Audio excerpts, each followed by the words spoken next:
Trump, V Starmer. Hello, I'm H.G. Tudor. The last few days have certainly been interesting with regard to the politics and statesmanship of various interactions between various leaders and other people. We have had Keir Starmer, the Prime Minister of the United Kingdom, meeting with Donald Trump, the President of the United States. We have had the meeting between Volodymyr Zelensky, the President of Ukraine, and President Trump and Vice President Vance. We have also had Starmer meeting with various heads of state from around Europe and Zelensky meeting King Charles III. Not only has this been very interesting with regard to the political ramifications vis-à-vis war in Ukraine and the ongoing dispute with Russia, the opportunities to seek peace and do a deal for people to vent their views with regard to how they see the situation, but it also provides me with an excellent opportunity to explain to you various aspects of the narcissistic dynamic.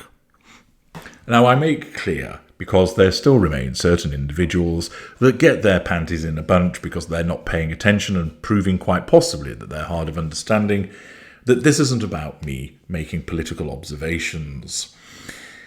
This isn't the purpose of this channel. The purpose of this is to take narcissists that come from all different walks of life, many in entertainment, some in law enforcement, some in sport, and many also in politics, to explain to you that those hunting grounds attract lots of narcissists because they cater very effectively to the prime aims. It also provides opportunities to understand and explain why certain people behave the way they do, i.e. because of their narcissism, and also provides opportunities to explain what's going on when two narcissists are involved with one another. Accordingly, what I explain is simply about the narcissistic dynamic. You can form your own view about whether you think that such behaviour was appropriate or not. I'm just going to describe what went on. Of considerable interest, of course, was the interaction that took place between Zelensky, Trump and Vance. I'll be coming to that in due course. But I'm going to start with Keir Starmer, because what he actually did was demonstrate a useful handling of Donald Trump, which enabled Starmer to get considerable praise from the press, which has often criticised him. Starmer has numerous faults, and I don't need to list what all of them are. But in this instance, credit ought to be given to him that he demonstrated a sensible approach to dealing with Trump. Now, it's likely the case that Starmer doesn't necessarily understand that Trump is a narcissist and what that means. He will, of course, been advised as to his character and will have seen other times the way that he has been behaving. And always with these situations, a ton of diplomacy goes on behind the scenes prior to the actual meetings. But nevertheless, the contrast between how things went when Starmer and Trump met up compared to when there was the meeting with Zelensky demonstrates that the approach of Starmer was one where, in effect, he played the straight man in the daily Donald Trump talk show, and did so in a way which enabled Donald Trump to have the maintenance of control over Starmer, whilst ensuring that Starmer was portrayed in a good light and enabled him to get the things that mattered to him. And I'm going to explain to you, utilising a report from The Times written by Will Pavia, as to how he went about that. President Trump sat forward in his chair talking about British military victories. Now, whatever you might think about the United Kingdom, one of them is that we had the largest empire the world has ever known, and we are pretty good as a warlike nation. You've done very well over the years, haven't you? He said to Keir Starmer, as if they were discussing a football team. We have, Starmer said, blushing. Accordingly, Trump starts off with some flattery, with "you have done very well over the years, haven't you?" Starmer, rather than shy away from it, simply offers agreement, demonstrating that he's under control and providing pure positive fuel to Trump. It was another edition of Trump's now near daily afternoon show, live from the Oval Office in which he shoots the breeze with a foreign leader about Ukraine or the Middle East or President Putin or who would win a war between Britain and Russia. Like many politicians, Trump, of course, loves the limelight.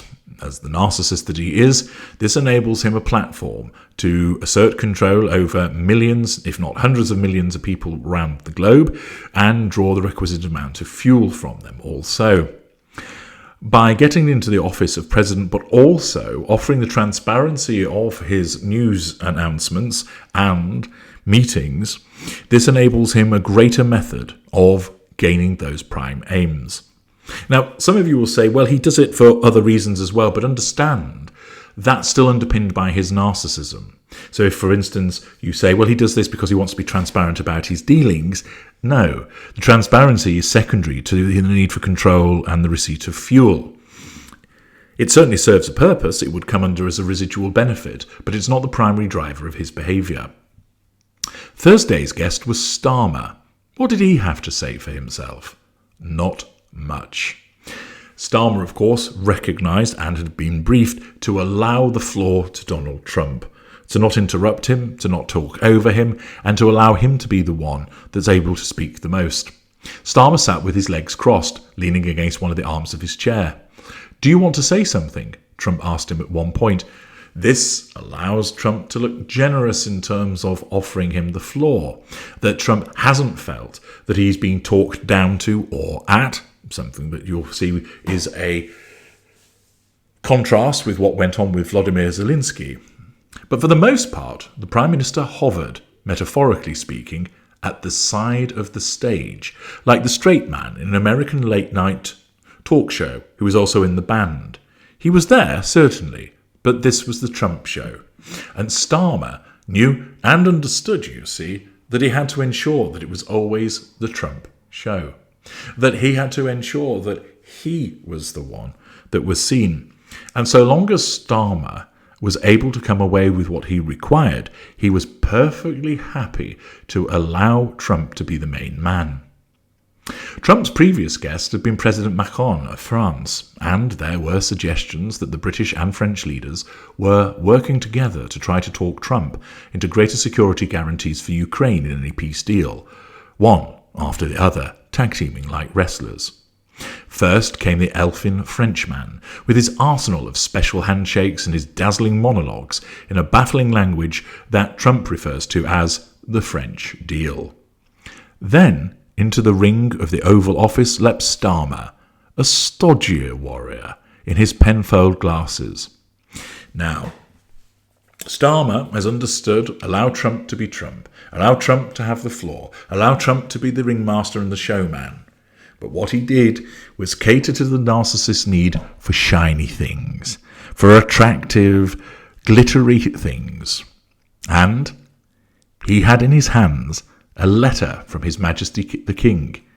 He said, "He asked me to bear this to you." Now, Starmer knows that Trump is a big fan of the royal family and that he loves to play on his mother's Scottish connections also.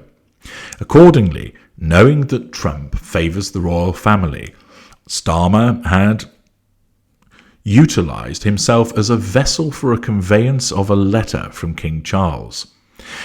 This is Starmer, who's the Prime Minister of the United Kingdom, one of the wealthiest nations in the world that is on the UN Security Council, and whilst it doesn't have the role that it once had in world affairs, it still is regarded as a significant player.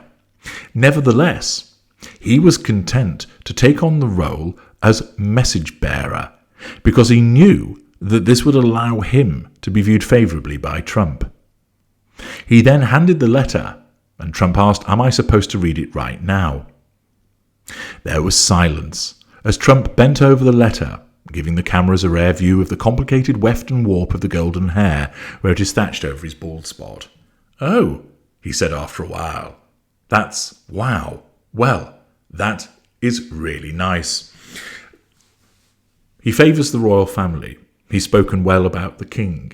He receives a personal letter that is signed by the king, inviting him on an unprecedented second state visit. This naturally panders to Trump's ego. It comes from something that he has an interest in, the British royal family. It's personally signed, demonstrating that this isn't just some generic round robin that's sent out, but that it's been specifically created for him, the almighty President Trump. And it also contains the invitation to attend a second state visit. All of these things flatter Trump, and by association Starmer, because he is the one that has personally hand-delivered this letter. Trump peeled the top page from the bottom, like a boy who has received a birthday card from an aunt and wants to know if there is any money inside. I must make sure his signature is on that, he said, otherwise it's not quite as meaningful. It was.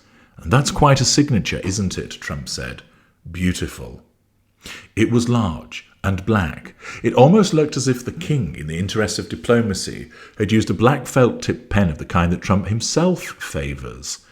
The letter invited Trump for a second state visit to Britain. This is really special, Starmer said. This has never happened before. This is unprecedented. More flattery. Not out-and-out ass-kissing, but flattery towards Trump, which demonstrates that Starmer is under control, that he is no threat to control, and is providing him with pure positive fuel. And he comes with a lovely, shiny, glistening gift, the type that Donald Trump wants. Never before in the field of human invitations for state visits had so many been extended to so few. That just symbolises the bond between us, Starmer declared. This is truly historic. He added that it was unprecedented. That says at Windsor, Trump said. Yes, Starmer said. What I haven't got is your answer yet. Trump said he and his wife Melania would be delighted to come along. He responds favourably to the invitation.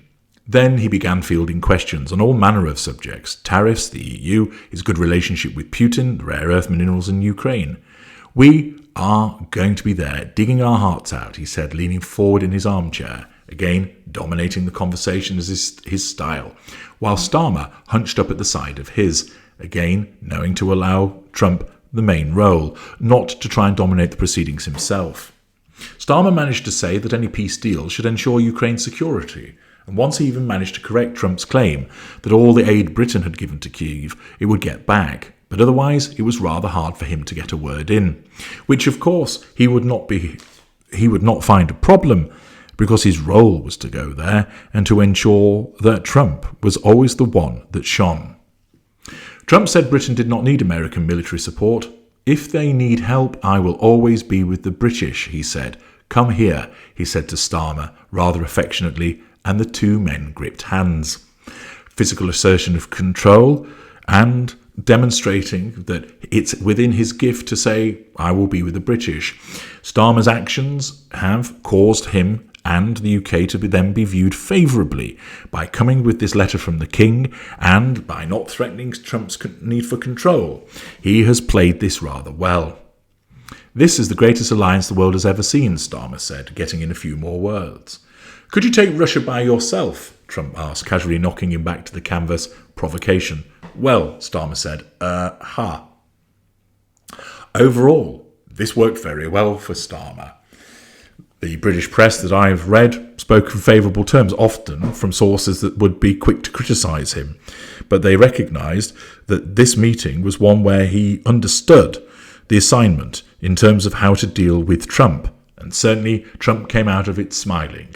And that it was a useful meeting in terms of what it portrayed and what was discussed. This demonstrates that in certain circumstances where it is necessary to have an involvement with the narcissist, and in this case Starmer did have to, that there are instances where pandering to the ego of the narcissist, coming bearing gifts, making them feel special, will work in your favour. I explained many occasions, particularly for those who have a personal involvement with the narcissist. Here, Starmer's involvement is professional. But where you have a personal involvement with the narcissist, the most effective thing you can ever do is to know that you're dealing with the narcissist and then to apply the principle of go-so, get out and stay out. The reason being is that where you have an intimate, personal or familial relationship with the narcissist, you are much more likely to be painted black, which means even if you come bearing gifts, they would still be seen through the lens of you being painted black and would backfire. Where there is a more arm's length relationship, as is the case here, Starmer is painted white and, rather than antagonize Trump, rather than threaten his need for control, he allows him to be the showman. He allows him to run the press conference, and he comes bearing gifts. All of this works in his favour and results in not only a successful exchange with Trump, but also praise thereafter for Starmer in the way that he handled the meeting. Something, of course, which is a considerable contrast to what happened with Vladimir Zelensky, which I'll be analysing separately. Starmer wasn't subjected to any of the bullying behaviour that is typical of the upper lesser type B narcissist that Trump is. He wasn't subjected to his belligerent behaviour. What he got was a narcissist that was pleased with what was brought to him, like a monarch receiving gifts, who therefore then looks favourably upon the supplicant. I'm H.G. Tudor. Thank you for listening.